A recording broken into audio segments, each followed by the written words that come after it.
Here's the Jolly Roger AM radio and 2-channel VHF or UHF scanner from 1973, and the Electra Company from very near me in Cumberland, Indiana, which is why I kind of got this. It has capabilities to play AM if you're on the broadcast band. That's all it will play. If you're on the high frequency, it just scans between channel A and channel B, and it has an earphone jack. And channel A and channel B you pre-ordered with crystals, and in this individual's case he ordered the JR-1H for high VHF frequencies, and he ordered these two, 155.61 and 158.85, and it makes a lot of sense from where I bought this at the estate sale. His house, 155.61 was the sheriff's frequencies in the early 70s, and 158.85 was Indianapolis Police Department West Side dispatch frequency. So he wanted to keep track of both the sheriff and the city police in his area. So when you ordered these, you decided which two crystals you wanted. And there was also some UHF frequencies, and that would have been JR-1U, depending on what you got. Now I don't know if they taped this here when they sent it to him, or if he later taped this little thing here himself. I'm not sure. But it looks a little tacky, to tell you the truth, but I think I'm just going to leave it there.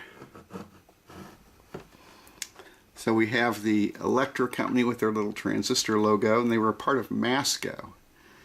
And somehow they also had the Bearcat scanner brand, which eventually I guess they sold to Uniden as the brand name.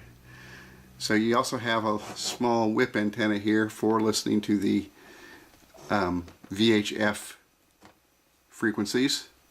You have your AM dial and tuning knob and your volume off and on.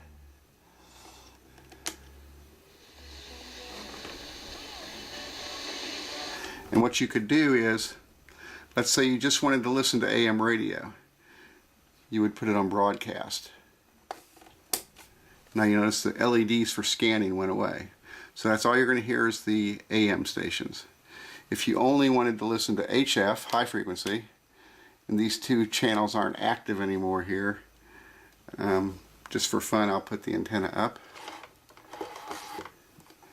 You can see it scans between the two, and it would stop on whichever one was getting the communication signal.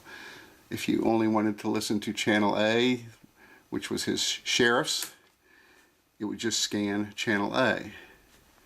And same thing, if you just wanted to listen to the city police, it would scan channel B until it got communication. So put both of them in the scan, that in the scan and this in auto, and it would play the AM radio until it picked up a VHF frequency.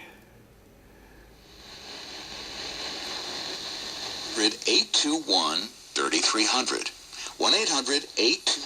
After we help 140 characters get a sweet deal on a hot new ride. Call 877-66... You can find Go-Go Squeeze in the applesauce aisle. Hey there, it's Jake Query. You know, 15 cents while going back to the tiller era? Yes. Urgency, and which it already is, but our roadways are safe. It's safe to wanted to miss. I think the same.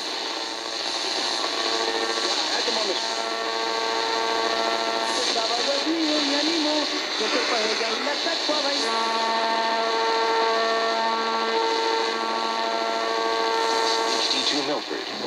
This is News Radio. Now 700 WLW Cincinnati. That's usually is The lowest I get here on the AM frequencies. And well over 500 new and used Toyotas to choose from. So it's got typical AM performance, really pretty good. So let's see what else. Jolly Roger, Electra, earphone jack. I'm going to put the antenna back down. Of course, we're not going to get anything on those two frequencies. They have not been used by the police for a long time. Nothing around the sides. And on the back, a little bit of information.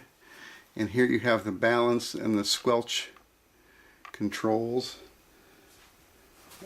Little trimmers. I'll show you a little thing here what those do.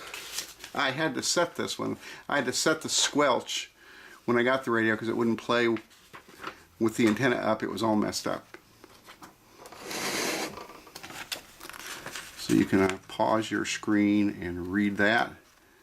It says what the squelch and balance controls do and how to set them with a small screwdriver. So not much to the radio itself. I guess we'll open it up and take a look inside. But before we do that, let's take a little look at the manual here.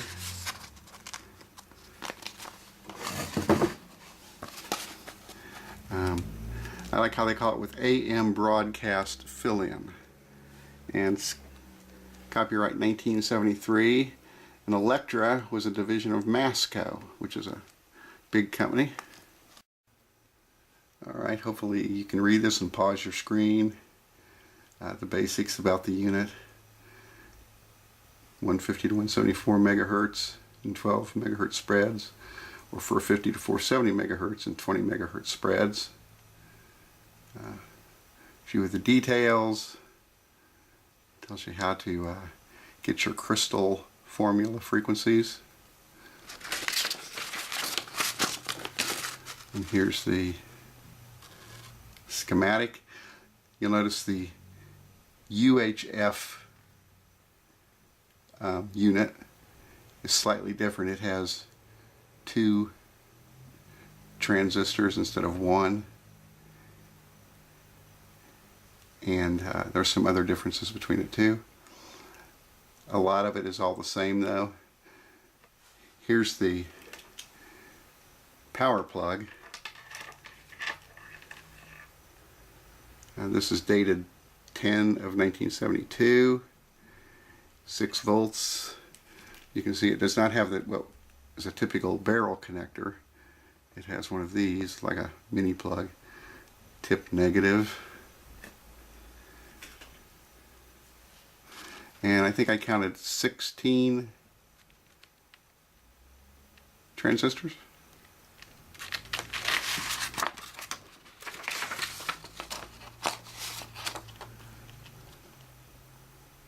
The AM radio, we don't have a UHF, so I'm not going to worry about that. Here's the VHF parts placement. You can look at some of the parts and the prices. For instance, back then the crystals were $5 each. Crystal filters were $10 each.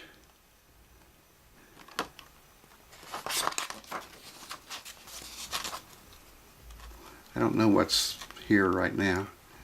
I'd have to go by and look. Well, let's open it up and look inside. Alright, taking the 2 long screws out.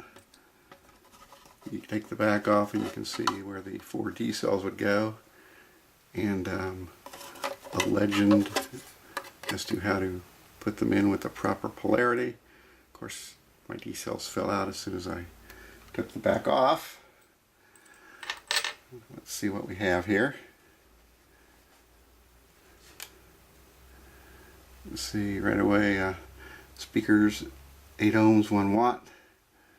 Here are our 2 crystals. Am I in frame? Of course not. Let's see if we can zoom in on those.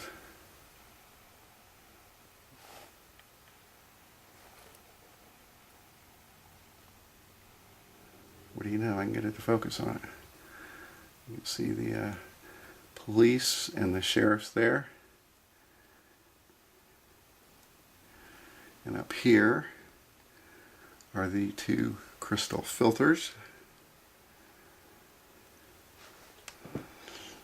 I did verify with the schematic that there were 16 transistors. I'm not going to go through all of them. There are 4 ICs, I see. Couple of coils. Here are our 2 adjustments for balance and squelch. I had to adjust this one. It was kind of in the same setting as that, but it did not work here. And that could be something as simple as the 10 miles or so difference between where I am now and where the radio was being used for its life.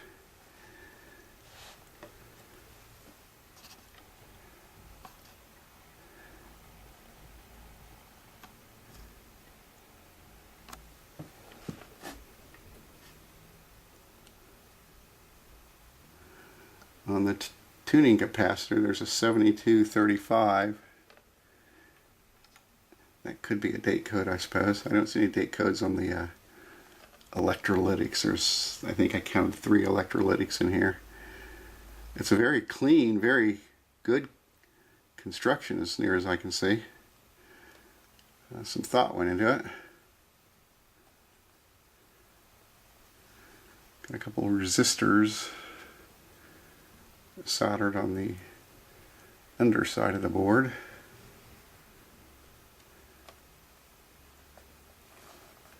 That's a very puny ferrite antenna for AM. That's only about 3 inches. Speakers, what, 3.5 inches, I think the manual said. But it still works remarkably well. There were no volume problems, no pots needed cleaning. I don't notice anything wrong with it.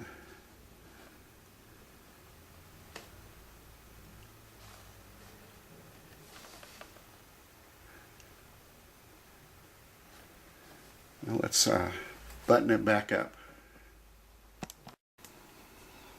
Okay, we're all hooked back up. I don't think I demonstrated how good the volume is on this.